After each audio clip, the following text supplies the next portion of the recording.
네, 토크앤더시티 코너에서는 헤르메스 스탁의 하창원 본부장 모시고 오늘 일정 흐름과 관심을 가져보면 좋은 업종들 알아보는 시간 갖도록 하겠습니다. 본부장님 안녕하세요. 네, 안녕하십니까. 네, 오늘 일정 어떻게 보셨습니까? 사실 이제 오늘장은 조금 헷갈릴 수 있는 그런 시장이었는데, 뭐 중요한 거는 오늘 이제 미국장, 그리고 내일에 얼마나 이제 엔비디아 실적 발표 이제 목요일 날 그쵸. 오전에 반영이 되겠죠. 그 이슈가 어떻게 되느냐가 더 중요해지지 않았나를 좀 확인한 오늘이었는데, 일단은 뭐 지난주에도 좀 설명드렸던 것처럼 이제 국내 시장을 지금 주도하는 수급 자체가 프로그램 비차익 순매수 그리고 외국의 선물 그리고 이제 현물이 따라오면서 기관의 이런 금융 투자가 따라오는 그런 구조인데 지난 1월 2일부터 우리 수급을 좀 살펴보시면 외국인이 10조가 들어와 있는 상황이고요. 프로그램 같은 경우도 16일 기준으로 했을 때 4.8조가 들어왔어요. 그리고 뭐 선물 같은 경우도 굉장히 많이 들어왔는데 여기서 중요한 점 개인은 한 10조에서 11조를 지금 매도를 한 상황이거든요. 그러니까 사실상 이제 개인에 대한 물량이 나오면서 이 지수가 상승이 나온 부분이 있는데 대부분 개인의 물량이 많이 나온 종목군들이 저 PBR 관련된 종목군들이 많거든요. 그러니까 사실상 그 물량들이 또 이제 미국 증시로 많이 흘러갔다라는 내용들이 있기 때문에 해당 수급은 좀 사라진 수급이라고 보셔도 무방한 상황입니다. 그렇기 때문에 지금 시점에서 이렇게 오늘 저 PBR 종목군들이 대거 조정이 나오면서 일부 좀 수급 주체들이 빠지는 흐름들이 나타났고 그렇게 됐기 때문에 이제 국내 증시를 양분해서 올렸었던 주제가 AI 반도체와 이런 저 PBR이기 때문에 한쪽의 축이 일부 차익이 나오기 시작을 했다라는 거거든요. 그러면 정부의 정책이 나왔을 때 세론 뉴스가 될 확률이 지금 점점 더 높아지고 있는 상황이에요. 그런 상황에서 증시가 계속적으로 버팀목이 되고 이런 외국인과 선물 그리고 프로그램의 순매수가 계속적으로 들어오기 위해서는 결국엔 반도체 부분에서 강력한 기조가 유지가 돼야 된다. 그리고 그거를 위해서는 엔비디아의 실적은 뭐 EPS 당연히 뭐 틀린 적이 거의 없기 때문에 잘 나오겠지만 가이던스 자체가 과연 얼마나 잘 나올 수 있느냐가 핵심이라고 보여주시면 좋을 것 같고 그렇기 때문에 더더욱더 이제 삼성전자와 SK 하이닉스의 주가가 어느 정도 잘 유지를 해주는지 그 추세가 꺾이지 않는지 그런 부분들을 조금 더 체크를 해봐야 되는 그런 오늘 시장이다라고 보시면 좋겠다라고 정리를 좀 드리겠습니다. 네, 오늘 저는 너무 기대되는 이유가 사실 저번 주에 방산 테마 가져와 주셨는데 다음날 너무 좋은 흐름 보여줬거든요. 그래서 네. 오늘은 또 어떤 테마를 준비해 주셨는지 기대가 됩니다. 일단 변압기가요. 오늘 저 PBR 관련주들의 조정 흐름은 나왔지만 실적주에서 강한 흐름이 나타난 쪽이 바로 변압기였는데 구체적인 이유가 있었을까요? 사실 이제 변압기 쪽 같은 경우는 이제 산업의 사이클 자체가 굉장히 강합니다. 그래서 뭐 아시는 분들은 아시겠지만 제가 굉장히 좀 강하게 많이 언급을 드렸던 라인이긴 한데 어쨌든 그런 거 다 떠나서라도 중요한 건 지금이라도 계속적으로 볼 수 있느냐 이게 사실 핵심이거든요. 그렇죠. 근데 이제 산업의 사이클을 보시게 된다라고 한다면 뭐 여전히 사실 충분히 더 관심을 가져보셔도 좋다. 물론 이제 진입 시기 자체는 뭐 대장주죠. HD 현대일렉트릭 같은 경우는 뭐 거의 조정 없이 쭉쭉 올라가고 있기 때문에 단기 조정이 나왔을 때 접근을 하시는 게 좋기는 합니다. 특히나 오늘처럼 이제 신고가 라인 부분에서 이평선과의 이격을 많이 벌리는 움직임이 나타났을 때는 사실 조금은 진입 시기를 늦추시는 게 좋기는 합니다. 다만 이제 실적에 대한 기대감이 굉장히 좀 큰 상황이고 뭐 산업적으로 봤을 때 10년 만에 이 사이클이 다시 돌아온 상황이거든요. 그렇기 때문에 이 흐름 자체가 단기간으로 끝나기는 상당히 어려운 상황이다. 물론 주가가 많이 올라오긴 했지만 뭐 수주도 계속 나오고 산업이 계속 성장을 한다면 그 기조를 계속 따라갈 수 있다라는 부분이죠. 물론 지금 구간이 싸지는 않습니다. 싼 구간은 벗어났어요. 벗어났지만 이 성장 쪽으로도 사실 이제 인프라 관련된 종목을 성장으로 본다라는 게 좀 물음표가 생길 수 있지만 지금 시점이라면 충분히 그런 관점을 볼 수 있는 상황이라는 거죠. 일단은 뭐 미국 지역만 보더라도 사실 이제 인프라 투자가 계속적으로 활성화가 되고 있는 상황이기 때문에 변압기를 굉장히 많이 설치를 해야 되는데 기존의 25년과 40년의 노후 변압기들이 지금 아직도 비중이 60%에서 70%나 됩니다. 그러니까 그것만 다 교체하더라도 사실 앞으로의 수준은 굉장히 많이 나올 수 있는 상황인데 추가적으로 지금 인프라 투자 얘기들이 나타나고 있거든요. 특히나 미국 시장이 대선을 앞두고 있는 상황이기 때문에 양당에서 전부 다 추진하고 있는 인프라 투자 러시아예요. 그리고 또 우크라이나라든지 사우디 쪽에서의 이런 재건 이슈가 나온다거나 아니면 신규 인프라를 설치하는 그런 이슈들도 많이 있고요. 글로벌적으로 25년을 기점으로 태양광과 풍력 같은 이런 재생에너지에 대한 설치량이 폭발적으로 또 늘어나는 예정이 되어 있는 상황이거든요. 특히나 유럽 지역 같은 경우는 러시아 우크라이나 전쟁 이후에 에너지 자립도에 대한 확대를 위해서 계속적인 이런 이제 재생에너지에 대한 투자나 이런 규모 자체가 커지고 있기 때문에 그런 것들 다 진행하려면 결국엔 변압기에 대한 흐름들이 강하게 나타날 수밖에 없다라는 점. 근데 이게 산업적으로만 성장을 하고 그 기업이 거기에 맞춘 수주가 안 나온다거나 아니면 실적이 안 나오면 이건 뭐 이상한 거 아니냐라고 생각을 하실 수가 있는데 지금 HD 현대일렉트릭 전자공자 시스템에 들어가서 보시면 수주 내용이 정말 너무나도 많아요. 최근에도 계속적으로 수주가 나타나고 있는 상황이고 물론 오늘 상승이 나온 것은 이제 신공장에 대한 모멘텀이 추가적으로 붙어줬다라는 점. 지금 시점에서 공장을 더 추가적으로 짓는다는 것은 결국에는 앞으로의 이런 수요가 더 늘어날 것이기 때문에 공급에 대한 캐파를 늘린다라고 보시면 될 것 같거든요. 그리고 회사에서도 실적에 대한 자신감이 지금 굉장히 높은 상황이기 때문에 그러한 관점으로 본다라고 한다면 변압기의 독주는 조금 이어질 수 있겠다. 다만 해당 산업을 좀 보실 때 차이점이 있는 것은 원래는 이제 효성중공업이랑 뭐 LS 일렉트릭, 그다음에 HD 현대일렉트릭 같이 움직이다가 어느 순간부터는 두 종목은 뭐 횡보를 하거나 주가가 오히려 빠졌고 그다음에 HD 현대일렉트릭만 독주를 하고 있는 상황이거든요. 그렇기 때문에 산업적으로 약간의 조금 리밸런싱이 필요할 수는 있다. 그래서 후순위로 보시기에 좀 좋은 종목은 효성중공업이라고 생각을 하고 있는데 LS 일렉트릭은 물론 나쁘지는 않은데 이 회사가 LS그룹이 2차 전지로 급등을 했었던 그런 전례가 있었기 때문에 거기에 따른 물량들이 다 해소가 되기 전까지는 사실 본업에 대한 이슈를 받아들이기엔 조금 더 물량 소화가 필요하다라고 보시면 좋을 것 같고 효성중공업 같은 경우는 이제 수주 잔액 자체가 굉장히 높습니다. 지금 HD 현대일렉트릭보다 수주 잔액 자체는 높기 때문에 상당히 좀 긍정적이긴 하지만 이 회사는 이제 변압기만 또 하는 회사는 아니거든요. 그렇기 때문에 건설 부분에서의 부채 비율이 조금 부담이 된다라는 얘기들이 있습니다. 그래서 이런 것들이 해소가 된다면 지금 한동안 좀 횡보를 해주고 있는 상황인데 HD 현대일렉트릭도 추가 급등이 나오기 전에 6개월에서 8개월 정도 횡보했었던 라인이 있거든요. 그래서 그런 부분으로 본다라고 한다면 충분히 효성중공업 요 라인 뚫어주고 이전 고점을 뚫어주는 움직임이 나타날 때 충분히 관심을 가져보신다면은 이런 상승 흐름들을 같이 좀 누려보실 수 있지 않을까라고 보여지고 있고요. 그래서 변압기 산업은 너무나도 좋은 상황이지만 종목별 차별화가 상당히 되어 있는 상황이기 때문에 지금 당장 보신다면은 HD 현대일렉트릭의 이런 단기 눌림목 쪽에서의 기회를 보시는 게 맞고요. 후발로 보신다고 한다면 수주 잔액도 굉장히 높고 이런 대형 변압기에서 같이 선전을 하고 있는 효성중공업으로 보되 단기 박스권에서 물량을 소화를 하고 있는 과정이기 때문에 이 부분들을 뚫어줄 때 기회를 좀 모색을 해보자라고 좀 정리를 드리도록 하겠습니다. 네, 먼저 첫 번째 키워드는 변압기였습니다. 변압기 안에서는 HD 현대일렉트릭 그리고 효성중공업 말씀을 해주셨네요.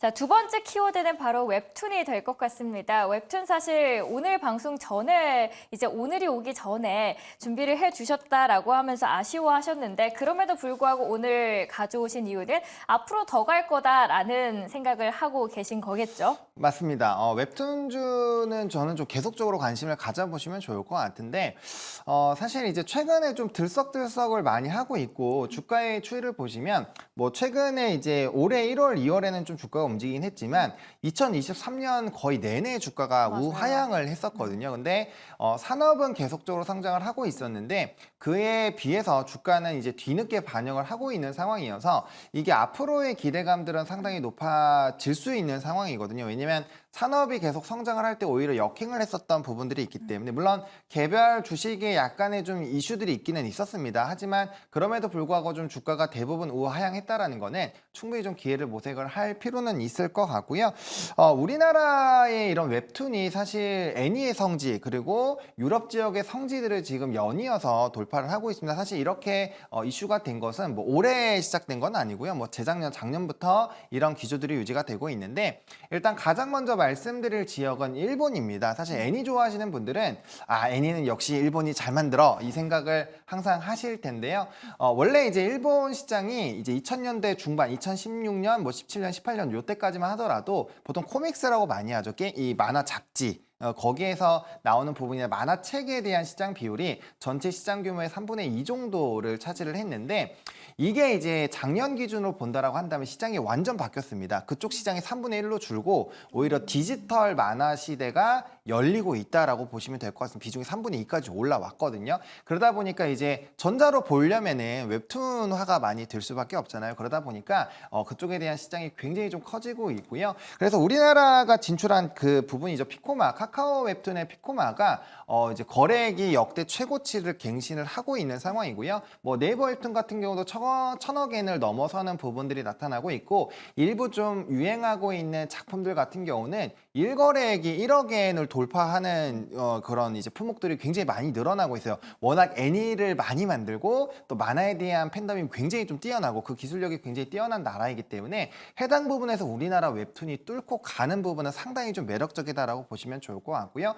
또 우리나라 기업이 그 나라의 작가를 좀 발굴해서 우리나라 아이템으로 좀 많이 발전을 시키고 있거든요. 그래서 그런 부분에서 기대감이 상당히 높아질 수 있고 또 일본에서의 성장이 굉장히 중요한 게 뭐냐? 애니화가 잘 됩니다.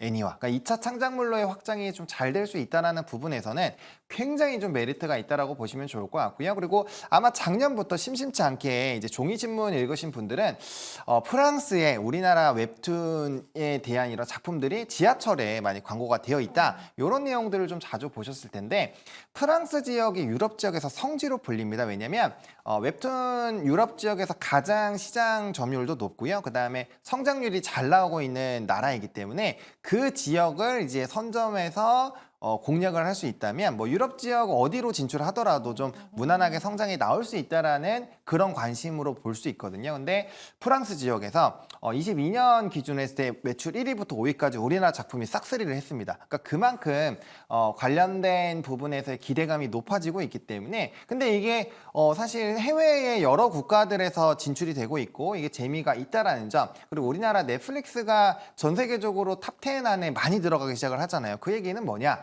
전 세계적으로 우리나라가 만든 작품들이 마음을 사로잡고 있다. 그리고 이것도 하나의 문화이기 때문에 그들의 마음에 들어가기 시작하면 걷잡을 수가 없는 상황이거든요. 그렇기 때문에 이런 앞으로의 시장 점유율이 굉장히 좀 높아질 수 있다는 부분에서는 웹툰 시장에 대한 확대에 따른 관련된 기업들을 좀 관심 있게 보실 필요가 있지 않을까 정도로 먼저 정리를 드리겠습니다. 네, K 웹툰의 시장 위상이 더욱더 커지고 있습니다. 그 안에서 글로벌 웹툰 시장 규모가 2030년에는 561억 달러 수준으로 더 커질 것으로 전망이 되고 있는데요.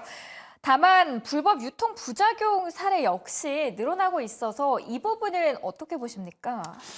사실 상당히 조금 심각한 수준이기는 합니다. 뭐 22년 기준으로 했을 때는 전체 웹툰 시장의 절반 이상이 지금 불법 유통으로 좀 고통을 받은 상황이거든요. 네. 아마 이제 좀 OTT 쪽에 관심이 있으신 분들은 잘 아시겠지만 누누TV가 사실 조금 이 불법 유통으로 상당히 이런 콘텐츠 업체들에게 부정적인 영향을 미쳤는데 아시겠지만 그 불법 유통을 하는 그 OTT 저는 나중에 기사로 보고 알았었는데 저는 다 결제를 하고 보거든요. 지금 OTT 네 군데 지금 결제해서 보고 있는데 그 정도로 좀 콘텐츠를 굉장히 좋아합니다. 근데 네.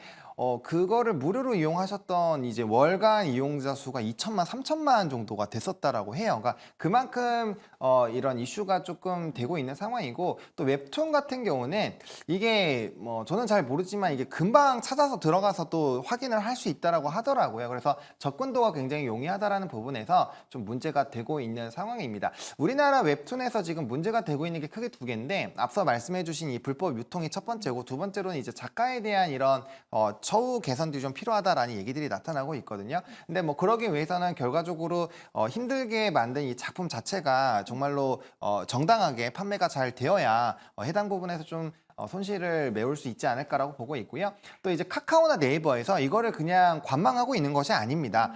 사실 이제 전담팀을 꾸려서 대응을 하고 있는데 이게 문제가 뭐냐면 플랫폼에 얘기를 해서 이게 내려지더라도 다시 언제든지 컨텐츠를 다시 재업로드를 하기 때문에 명확하게 좀 근절하기가 쉽지 않다라는 점 그리고 IP가 해외에 있어요. 그렇기 때문에 사실 단기간에 또 검거하기가 또 쉽지가 않다라고 합니다. 그리고 만약에 불법 유통을 하더라도 우리나라가 아직 아직까지는 지식재산에 대한 이런 보호나 이런 인식 자체가 조금 많이 좀 떨어져 있는 상황이기 때문에 아직 부족하기 때문에 그런 부분에서 만약에 잡혀서 이제 검거가 되더라도 처벌 수위가 벌금형에 그치는 경우가 상당히 많다라고 해요. 그렇기 때문에 이게 명확하게 근절이 안 된다라는 부분에서는 상당히 좀 부담 요인으로 작용이 되고 있다라고 보시면 좋을 것 같습니다. 문체부에서 웹툰판 넷플릭스를 만들다는 계획을 갖고 있다면서요. 맞습니다. 사실 이제 그러니까 이게 뭐냐면 우리나라 사실 컨텐츠들이 상당히 핫하게 되고 있잖아요. 뭐 대표적으로 최근에 있었던 마스크 거리라든지 뭐 그런 작품들을 보시더라도 넷플릭스 뭐 단숨에 1위 들어가고 전 세계적으로 막 흥행했잖아요. 오징어 게임도 그렇죠. 마찬가지고요. 대부분 흥행했던 뭐 영화나 드라마들을 보면 대부분 웹툰을 기반으로 한 영화나 드라마들이 많더라고요. 맞습니다. 그렇기 때문에 더더욱 더 이제 웹툰을 보셔야 되는데 그렇게 이제 넷플릭스에서 우리나라 콘텐츠들이 잘 되다 보니까 이거 웹툰이 시나리오도 굉장히 좋고 또 과거의 웹소설이나 이제 그 종이책으로 제가 학생 때는 이제 르네상스 좀 시기가 있었거든요. 무협지나 로맨스 쪽에서는 뭐 아시는 분들 다 아시겠지만 르네상스 시기가 좀 있었는데 그런 정말 명작에 대한 작품들이 영상화가 되고 애니화가 되고 영화화가 됐을 때 상당히 잘 됐던 것들을 우리가 확인했죠. 신과 함께도 사실 웹툰 기반이라고 보시면 될 것 같고 그러니까 그런 것들에서의 좀 기대감이 있다 보니까 그럼 웹툰 시장을 좀 확대를 해서 넷플릭스화를 하면 가능하지 않겠는가라는 게 정부의 의견이고요. 그래서 좀 핵심 산업으로 키우기 위해서 좀 다양한 정책들을 좀 진행을 해주고 있는 상황입니다. 그래서 앞으로 계속적인 정책적인 흐름들이 좀 기대가 될 것 같고요. 다만 아직까지 절대적인 금액은 좀 저는 개인적으로 낮다라고 생각을 하고 있습니다. 작년 기준으로 뭐 통역이라든지 이제 번역하는 부분에서 지원금이 한 6억 정도, 6억에서 7억 정도라고 예산이 좀 잡혀져 있는데 이게 요번에 좀 확대가 돼서 10억이라고 하는데 사실 이제 웹툰 시장에 대한 규모가 굉장히 좀 커지고 있는 거에 비해서는 정책에 대한 이런 뭐 물론 이것만 정책으로 지원하는 것은 아니지만 추가적으로 더 많이 확대가 되는 부분에서 좀 기대감을 만들어낼 수 있거든요. 그래서 그런 움직임이 되는지 보셔야 될 것 같고 어쨌든 정부가 이 산업을 밀어주기 위해서 굉장히 좀 노력하고 있다라는 부분에서 좀 자극적인 키워드로 기사들이 많이 나오고는 있지만 뭐 문체부에서 어쨌든 밀어준다라고 한다면 충분히 산업에 대한 성장을 더 가속화할 수 있지 않을까라는 부분에서는 상당히 긍정적인 뉴스로 해석을 해보셔도 괜찮지 않을까라고 말씀을 좀 드리겠습니다. 네, 금일 시장에서 또 뜨겁게 움직임이 나타난 게 웹툰 종목이었는데 아무래도 미국 증시 상장할 수 있다라는 소식 속에서 기대감이 올랐습니다. 뭐 미스터블루, 와이랩, 키다리 스튜디오 등 웹툰 관련주들이 올해 초 대비해서 평균적으로 25% 상승을 했습니다. 상장 시기 이르면 올해 한 6월 목표로 잡고 있는데 그렇다면 지금부터 저희 투자자들께서는 뭐 하가도 좋을까요? 사실 이제 IPO 같은 경우는 하나의 좀 트리거가 될 수 있다라고 보시면 될 것 같습니다. 사실 산업적으로 성장을 하고 있고 그 수혜가 이제 웹툰을 영위하고 사업을 영위하고 있는 기업들이 실적으로 반영이 되기 시작을 한다면 상당히 좀 긍정적인 흐름들이 이미 만들어질 수 있는데 아무래도 네이버 웹툰의 이제 나스닥 상장을 예고를 하고 있기 때문에 그 IPO 이슈는 상당히 좀 저는 의미가 있지 않을까라고 보여지고 있거든요. 만약에 IPO를 통해서 모이는 자금 자체가 높으면 높을수록 해당 산업에 대한 이제 해외 자금에서의 기대감도 우리가 확인을 해볼 수 있기 때문에 좀 의미가 있다라고 보시면 좋을 것 같고 아시겠지만 뭐 쿠팡을 상장을 할 때라든지 아니면 뭐 야놀자 여전히 좀 움직임이 나타나고 있죠. 그런 좀 굵직하고 사람들이 잘 아는 기업들이 상장을 했을 때 사실 그 기간 동안에 이런 관련주들은 굉장히 좀 주가의 변동폭이 상당히 나타났거든요. 그래서 그런 관점에서 본다라고 한다면 충분히 웹툰 관련된 종목군들에서도 좀 그러한 긍정적인 흐름들을 좀 노려보셔도 괜찮지 않을까라고 보여지고 있고요. 사실 이제 관련된 종목군들 안에서는 직접적으로 사용을 영위를 한다거나 아니면 우리가 네이버 같은 데서 카카오 같은 데서 이제 웹툰을 보기 위해서는 이제 쿠키를 굽는다고 하죠. 그 유료 결제를 하는 부분에서의 좀 관련된 기업들이 움직임이 나타날 수 있다라고 보시면 좋을 것 같고 대부분의 차트의 움직임이 거의 비슷합니다. 그래서 뭐 미스터블루라든지 뭐 DNC라든지 물론 와이랩이나 이런 일부 기업들은 이제 지분을 교류하는 이런 이슈들이 있었기 때문에 상한가로 갔지만 기본적으로 웹툰 기반으로 가는 종목군들의 움직임은 거의 유사하거든요. 그렇기 때문에 하나의 종목군들이 좀 치어 나간다라고 한다면 따라서 기술적으로 같이 움직일 수 있기 때문에 그런 채널링이 굉장히 좀 강한 산업이다라는 부분 좀 이해해 보시면 좋을 것 같습니다. 그간 웹툰 관련 기업의 규모가 크지 않아서 기관의 자금 수급에 한계가 있었는데 이제 시장에서는 웹툰 엔터테인먼트가 웹툰 산업 대형주로서 웹툰 섹터의 대형주 역할을 해줄 것이라는 기대감이 커지고 있습니다. 그렇다면 그 안에서 콘텐츠 어느 기업들이 좀 수혜를 받을 수 있을까요? 저는 크게 두 가지 종목을 보고 있습니다. 하나는 이제 미스터 블루고 하나는 DNC 미디어인데 미스터 블루 같은 경우는 이제 제가 앞서 말씀드렸던 르네상스 시기에 이제 종이책을 상당히 많이 만든 회사 중에 하나입니다. 그 중에서도 이제 무협과 로맨스 쪽인데 사실 이제 웹툰 시장에서 그리고 웹소설 시장에서 가장 인기가 많은 쪽이 로맨스 쪽이고요. 그다음에 무협 쪽 이런 쪽이 좀 인기가 많거든요. 근데 그 양대 시장에서의 상당히 많은 이런 IP를 가지고 있기 때문에 그런 것들이 나중에 다시 재료화가 된다라고 한다면 충분히 좀 긍정적이다라고 보여주고 있는 상황이고 물론 이 회사가 4억을 매수를 하고 그러다 보니까 이제 고정비가 늘어나면서 좀 주가의 우하향이 나타나긴 했습니다만 21년도부터 웹툰 회사를 두 회사나 좀 인수를 했고 올해부터는 좀 전반적인 그 업종이 좋아지게 되면서 실적에 대한 턴어라운드가 나오지 않겠는가에 대한 기대감이 좀 높아지고 있는 상황이거든요. 그렇기 때문에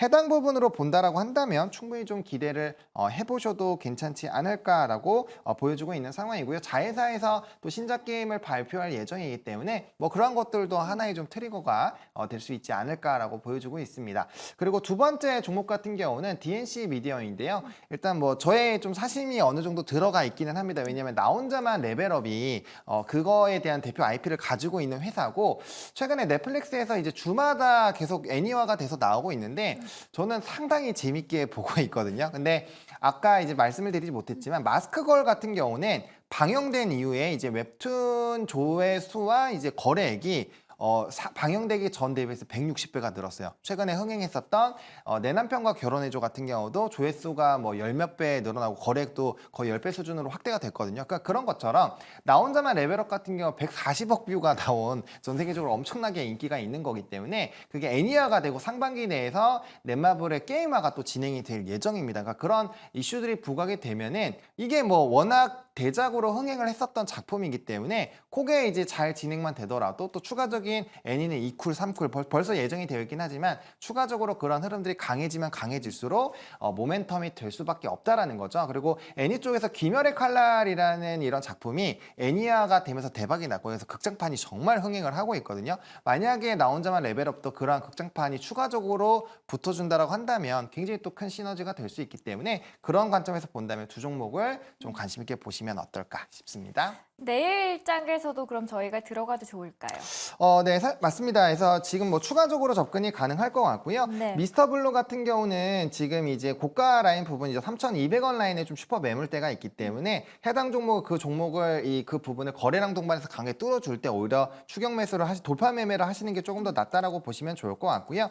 DNC 미디어 같은 경우는 아직 주가의 움직임이 이제 이전 직전 고점 근처를 못 간 상황이기 때문에 충분히 기세를 따라서 좀 분할 매수 관점으로 접근을 하신다면은 대응하시기에 좀 편할 것 같습니다. 그래서 미스터 블루가 조금 더 빠르게 움직이기 때문에 좀 탄력적인 종목을 좋아하신다고 한다면 그쪽으로 관심 있게 보시면 좋을 것 같고요. 좀 분할 매수 관점으로 모아가시는 걸 좀 좋아하시는 분들은 DNC 미디어로 선택을 하셔가지고 접근 대응을 해보셔도 충분히 괜찮지 않을까라고 좀 정리를 드리도록 하겠습니다. 네, 오늘 웹툰 관련해서도 두 종목 함께 제시를 해주셨습니다.